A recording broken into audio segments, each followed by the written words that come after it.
위반 시 법에 따라 엄정히 대응할 것입니다.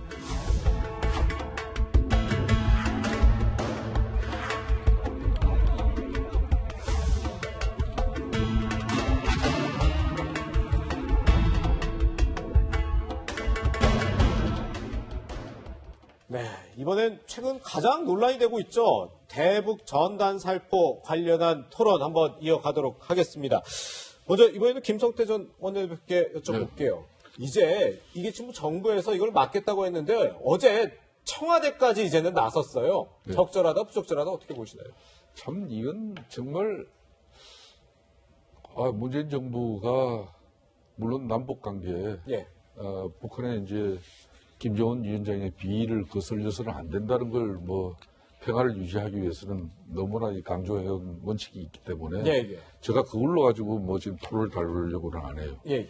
그렇지만은 대한민국의 헌법은 이게 한마디로 정치의 자유라든지 또 결사의 자유라든지 신앙의 자유라든지 표현의 자유 이런 아주 정말 중요한 헌법적 가치가 있는 건데 그 헌법적 가치마저도 남북관계 특히 김정은 존엄을 건드리는 그런 표현의 자유를 갖다가 묵살하고 예. 한마디로 억압하면서까지 남북관계를 유지하는 지금 현 정부의 이런 자세가 적절한 자세인지 저는 정말 실소를 금할 수 없고요. 두 번째는 청와대에서 그러면은 NSC 국가안전보장회의입니다. 네. 오직하면 청와대 지하의 벙커에서 대통령이 주재할 수도 있는 그런 중요한 안전보장회의 이 기구에서 이런 탈북민 단체들의 대북 전단 살포 행위는 잘못됐다. 대단히 유감이다. 예. 그런 입장 나오니까 오늘 경기도에서 어떤 입장이 나왔습니까? 전 경기도 접경 지역을 이용구역으로 이렇게 지정하면서 대북 전단을 살포를 원천 봉쇄해요. 예. 경기도에서 경기도 사법경찰 투입해가지고 이 한마디로 막아내겠다.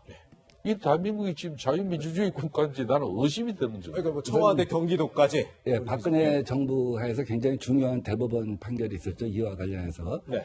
국민의 표현의 자유가 우선이냐, 국민의 안전권이 우선이냐. 네. 그래서 당시에 대법원의 판결은 국민의 안전이 우선이라는 것이었습니다. 예.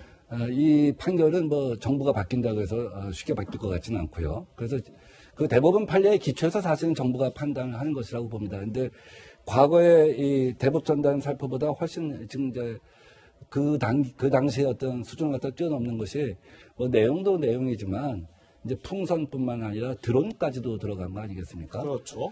지금 미국하고 중국하고 신냉전하는 데 있어서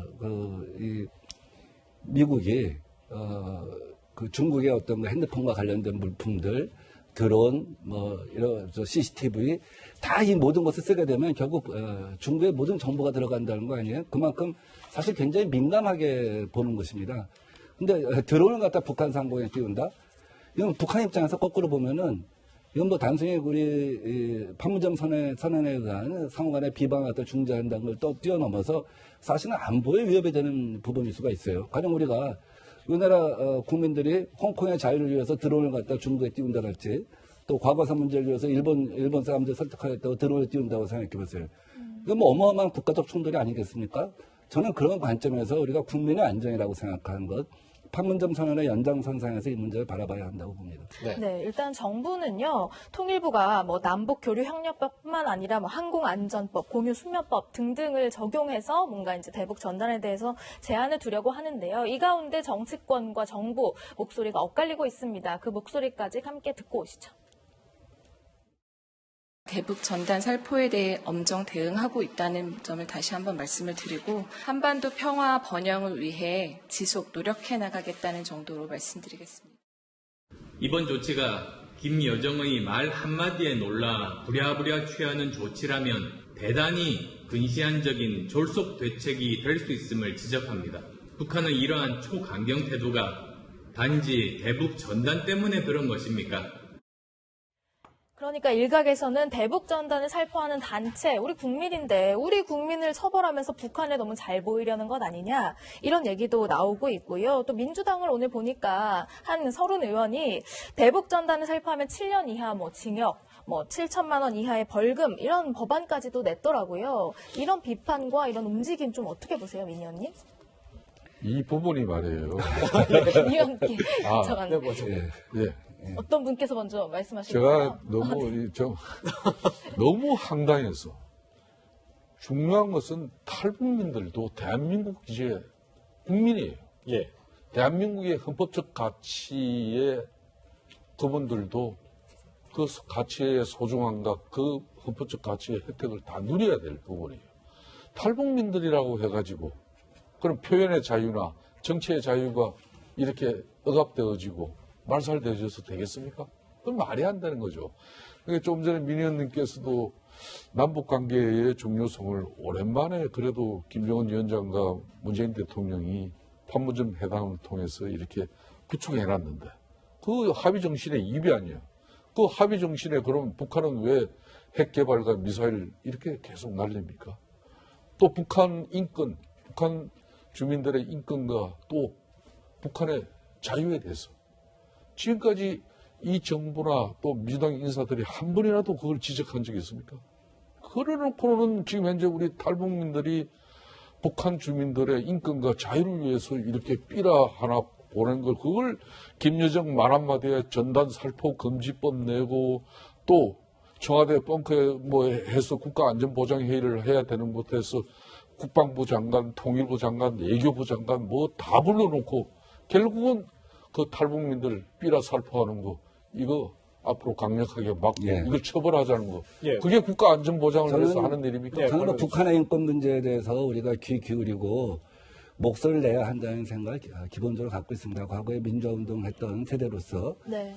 저는 우리가 여기에 대해서 이중적인 시선을 갖고 있어서는 안 된다는 생각을 해요. 물론 미국은 중국하고 교류를 하면서도 항상 중국의 인권 문제에 대해서 얘기를 합니다. 어느 정도 수위의 문제이냐이겠죠. 그러나 과거 정부, 이명박 박근혜 정부에서도 실제로 북한의 인권 문제에 대해서 제대로 목소리를 낸 적은 없습니다.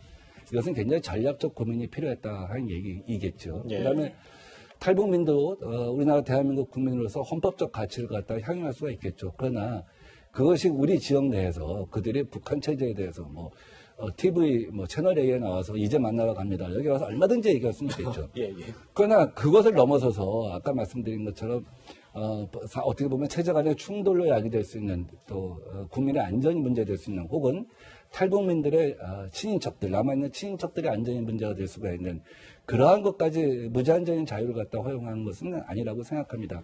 그러나 이제 기본적으로 우리가 한편에서는 남북 간의 관계를 갖다 관리하기 위해서 이 대북 전단 활동을 갖다 제한하는 것 저는 전략적으로 필요하다고 생각합니다. 그러나 본질적으로 그럼 북한 핵 문제 어떻게 할 것이냐 하는 문제에 대해서는 정말 우리가 이렇게까지 성의를 갖다가 보이고 있는데 북한이 평창올림픽 이전으로 가겠다고 자꾸 그렇게 방향을 갖다가 선회하겠다고 한다면 우리가 전략적인 고민은 할 필요가 있다고 생각합니다.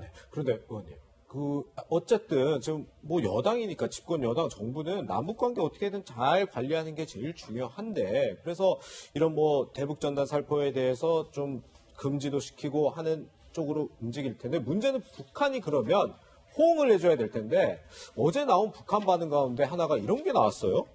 오히려 전임자들보다 더하다. 그러니까 이명박 전 대통령, 박근혜 전 대통령보다 문재인 대통령이 더하다. 이렇게 북한 얘기하고 있어요.